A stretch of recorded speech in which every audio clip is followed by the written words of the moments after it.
The history of the Catholic Church begins with the teachings of Jesus Christ, who lived in the 1st century AD in the province of Judea of the Roman Empire. The contemporary Catholic Church teaches that it is a continuation of the early Christian community established by Jesus, that its bishops are the successors to Jesus's apostles, and the Bishop of Rome, also known as the Pope, is the sole successor to St. Peter, who was appointed by Jesus in the New Testament as head of the Church and ministered in Rome. By the end of the 2nd century, bishops began congregating in regional synods to resolve doctrinal and policy issues. By the 3rd century, the Bishop of Rome began to act as a court of appeals for problems that other bishops could not resolve. Christianity spread throughout the early Roman Empire, despite persecutions due to conflicts with the pagan state religion. In 313, the struggles of the early Church were lessened by the legalization of Christianity by the Emperor Constantine I.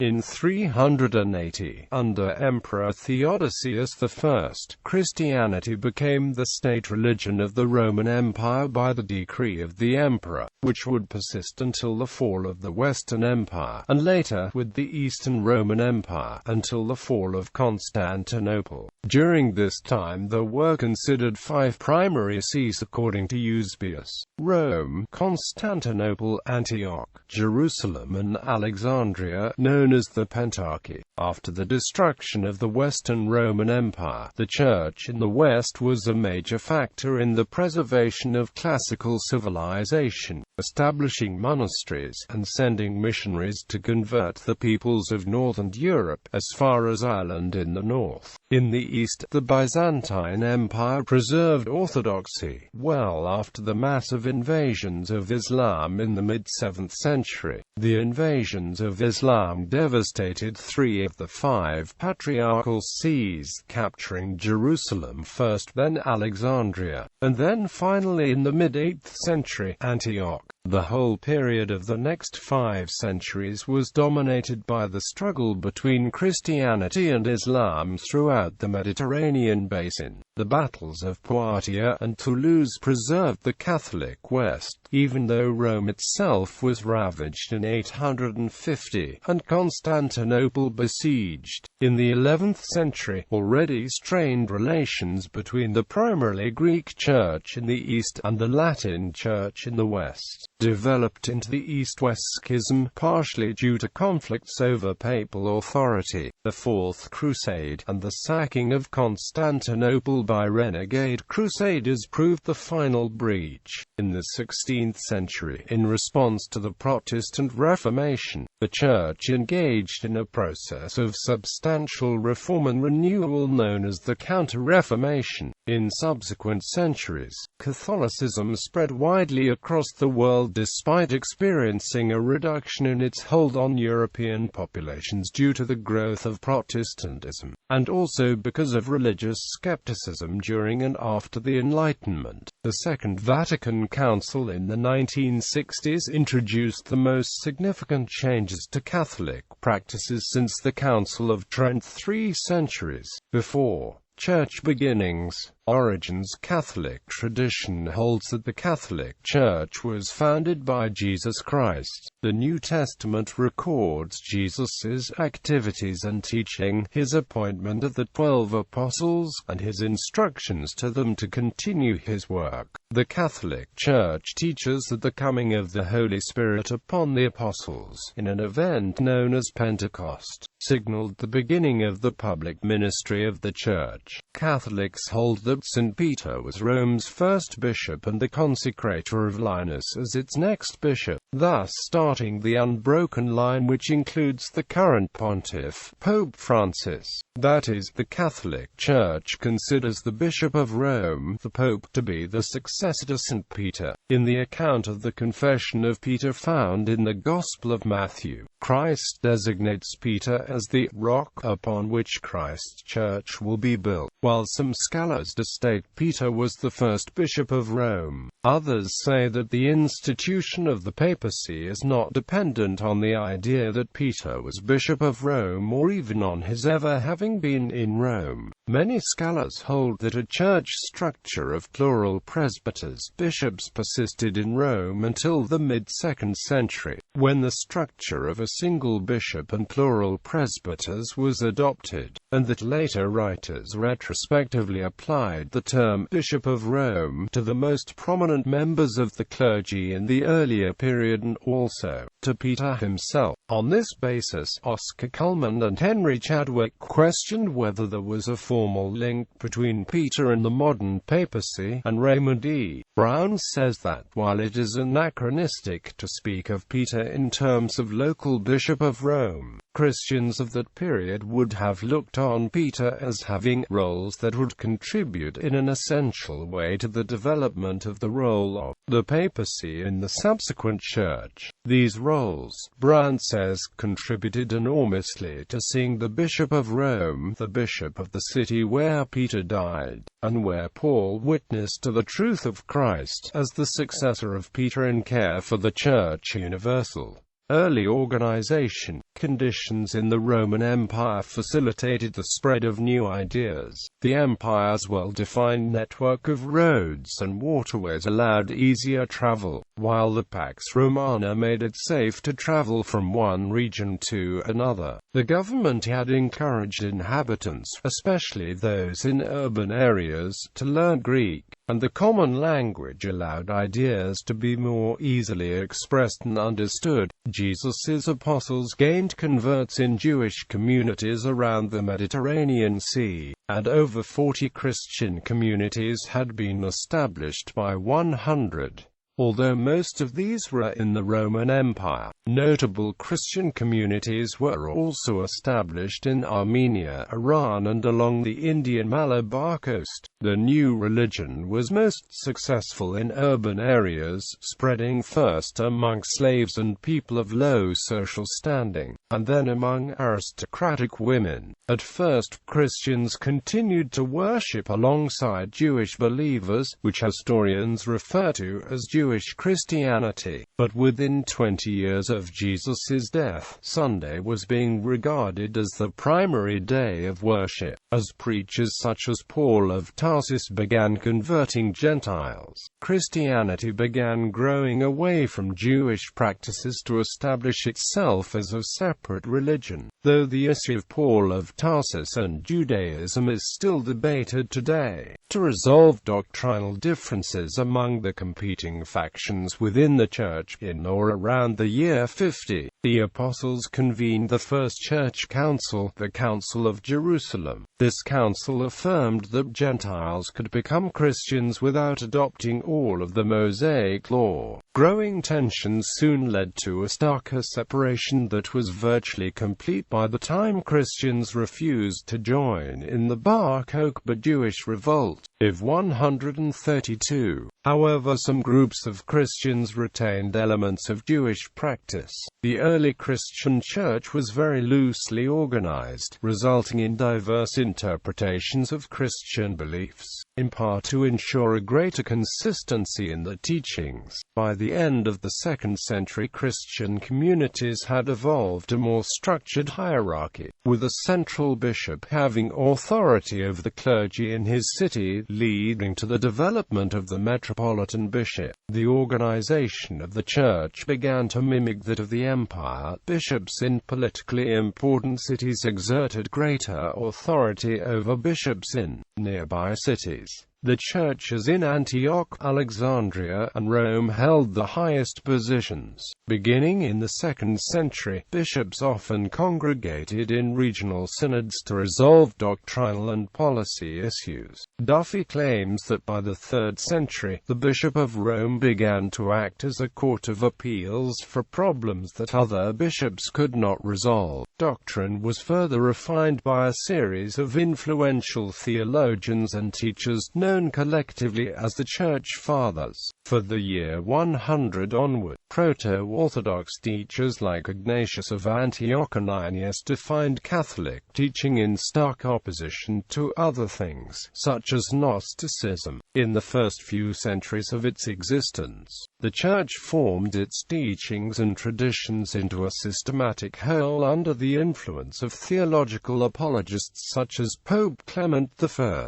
Justin Martyr and Augustine of Hippo. Persecutions. Unlike most religions in the Roman Empire, Christianity required its adherents to renounce all other gods, a practice adopted from Judaism. See idolatry. Christians' refusal to join pagan celebrations meant they were unable to participate in much of public life, which caused non-Christians, including government authorities, to fear that the Christians were angering the gods and thereby threatening the peace and prosperity of the empire. In addition, the peculiar intimacy of Christian society and its secrecy about its religious practice spawned rumors that Christians were guilty of incest and cannibalism. The resulting persecutions, although usually local and sporadic, were a defining feature of Christian self-understanding until Christianity was legalized in the 4th century. A series of more centrally organized persecutions of Christians emerged in the late 3rd century, when emperors decreed that the empire's military, political, and economic crises were caused by angry gods.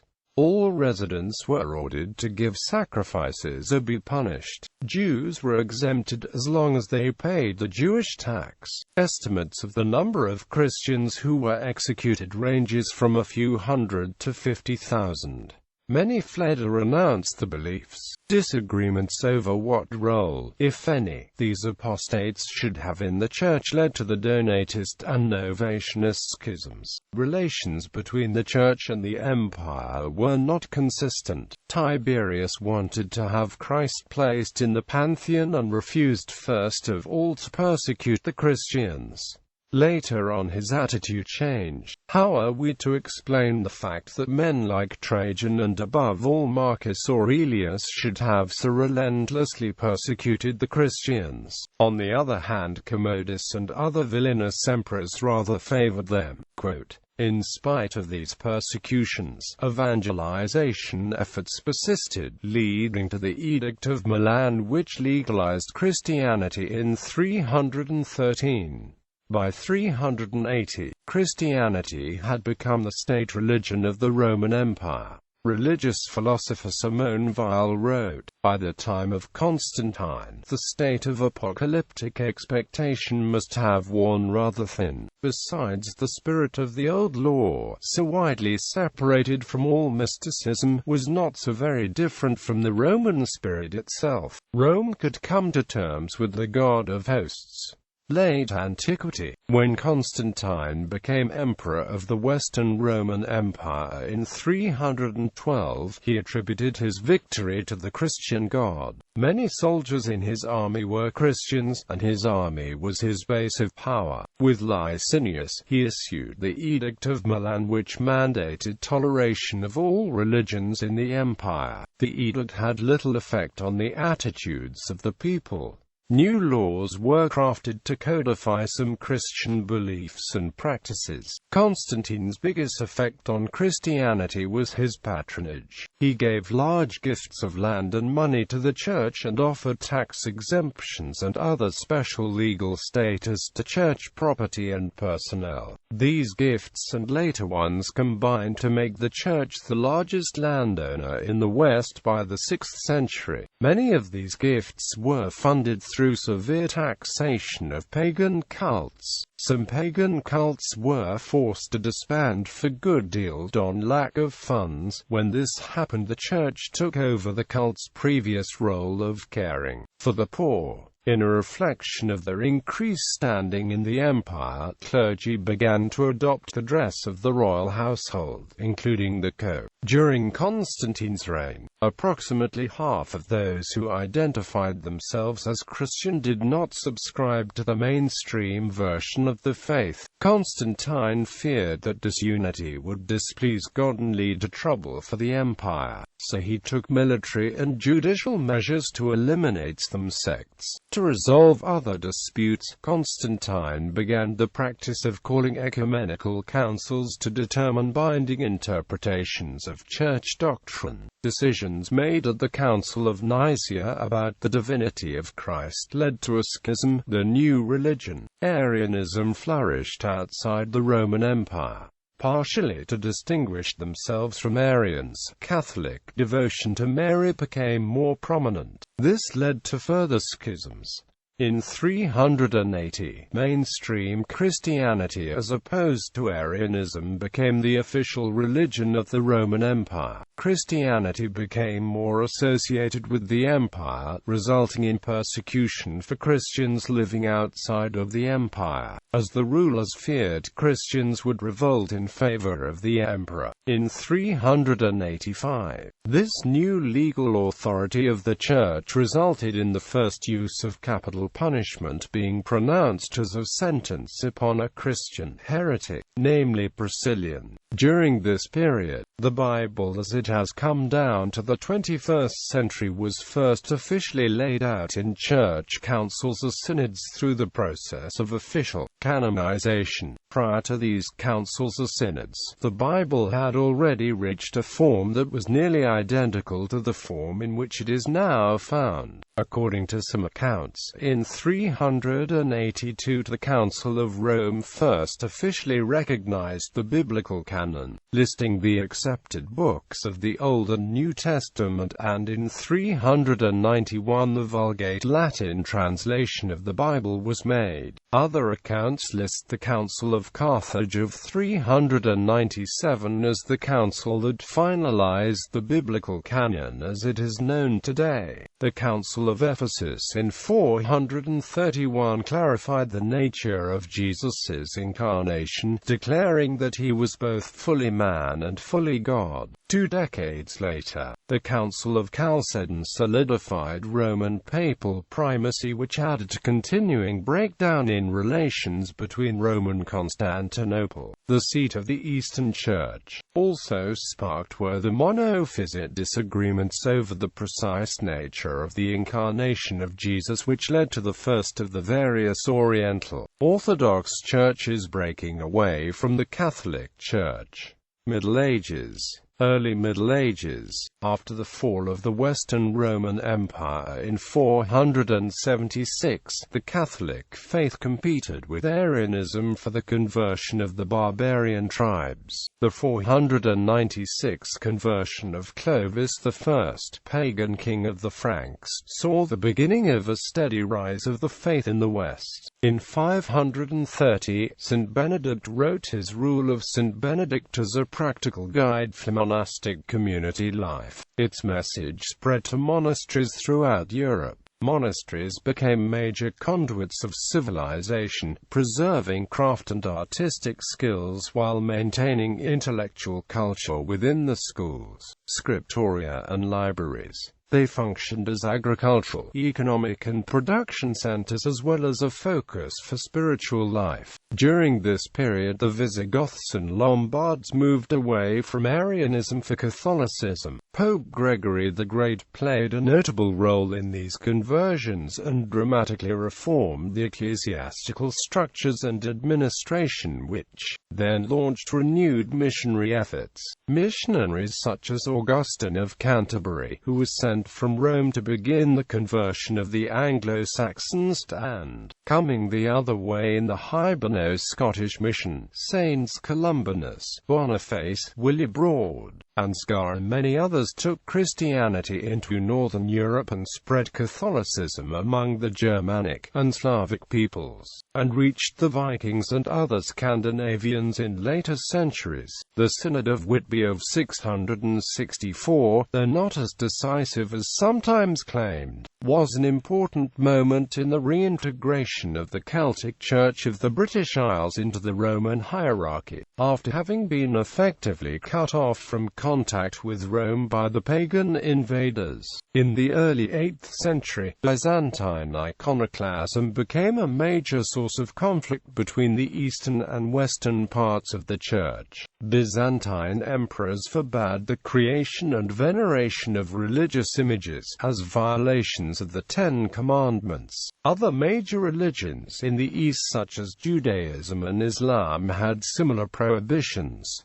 Pope Gregory III vehemently disagreed. A new Empress Irene, siding with the Pope, called for an ecumenical council. In 787, the Fathers of the Second Council of Nicaea warmly received the papal delegates and his message. At the conclusion, 300 bishops, who were led by the representatives of Pope Hadrian I, adopted the Pope's teaching in favor of icons. With the coronation of Charlemagne by Pope Leo III in 800, his new title as Patricius Romanorum, and the handing over of the keys to the tomb of St. Peter, the papacy had acquired a new protector in the West. This freed the pontiffs to some degree from the power of the emperor in Constantinople, but also led to a schism, because the emperors and patriarchs of Constantinople interpreted themselves as the true descendants of the Roman Empire, dating back to the beginnings of the Church. Pope Nicholas I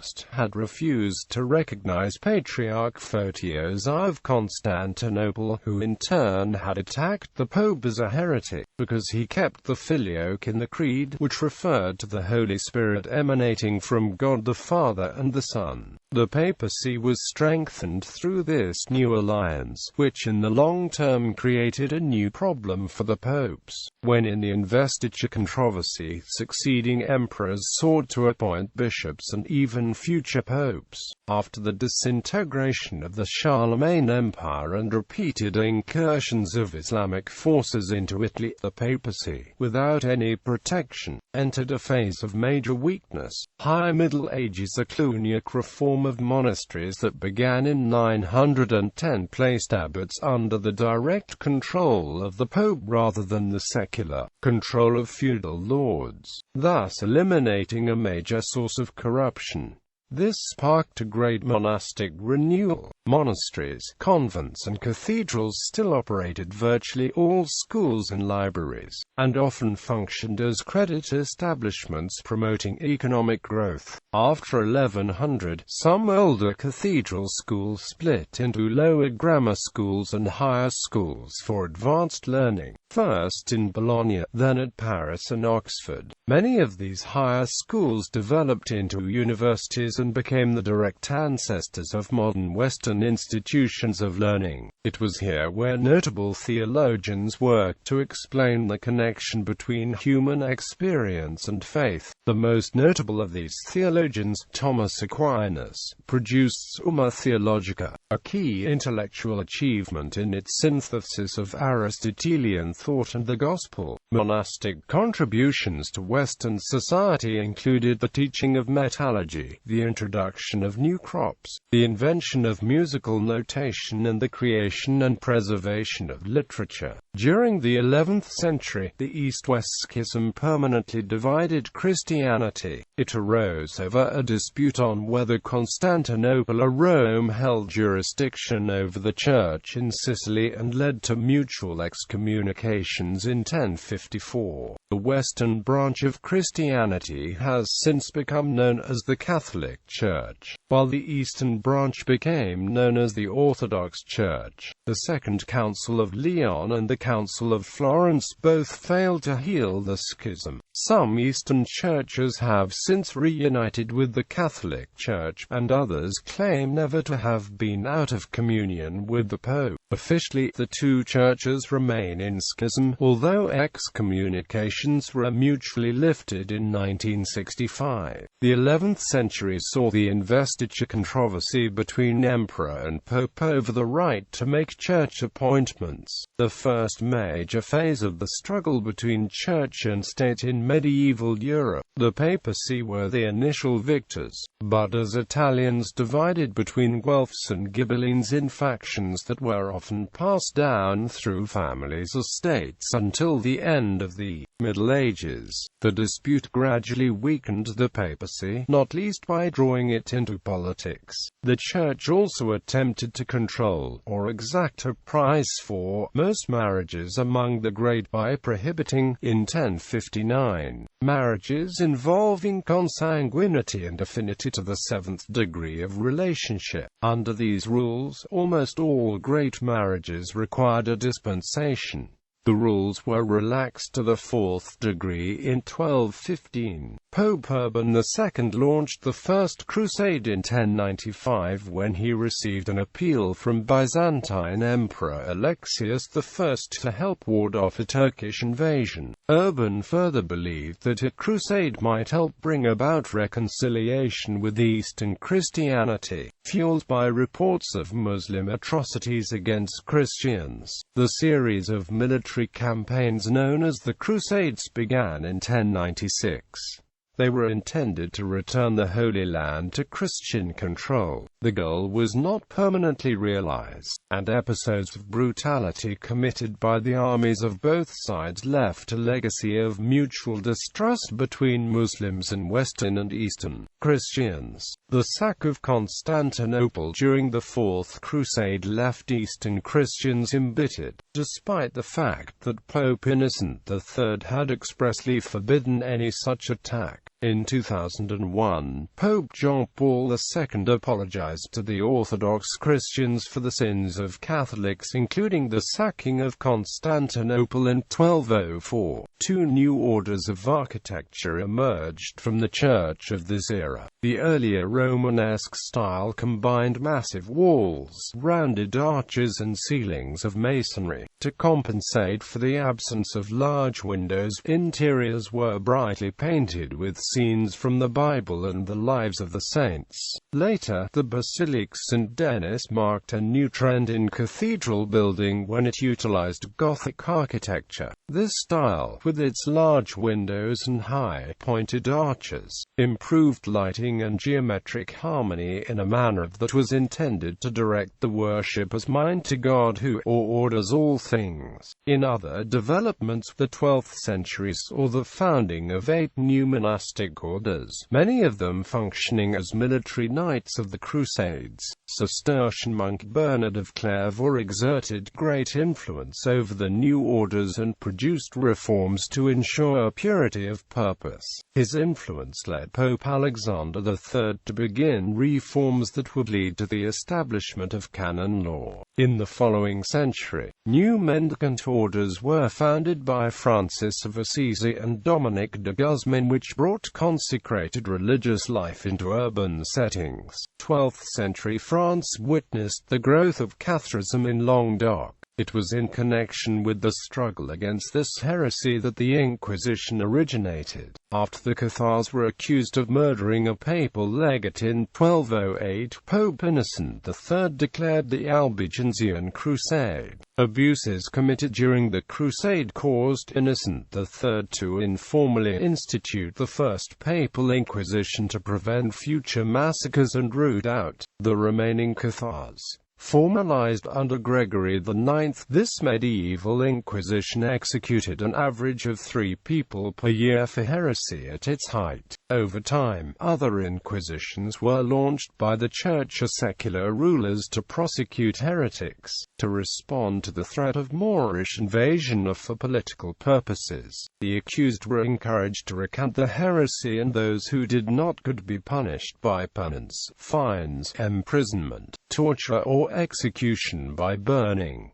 A growing sense of church-state conflicts marked the 14th century. To escape instability in Rome, Clement V in 1309 became the first of 7 popes to reside in the fortified city of Avignon in southern France during a period known as the Avignon Papacy. The papacy returned to Rome in 1378 at the urging of Catherine of Siena and others who felt the See of Peter should be in the Roman Church. With the death of Pope Gregory XI later that year, the papal election was disputed between supporters of Italian and French-backed candidates, leading to the Western Schism. For 38 years, separate claimants to the papal throne sat in Rome and Avignon. Efforts at resolution further complicated the issue when a third compromised pope was elected in 1409. The matter was finally resolved in 1417 at the Council of Constance, where the cardinals called upon all three claimants to the papal throne to resign, and held a new election naming Martin V pope.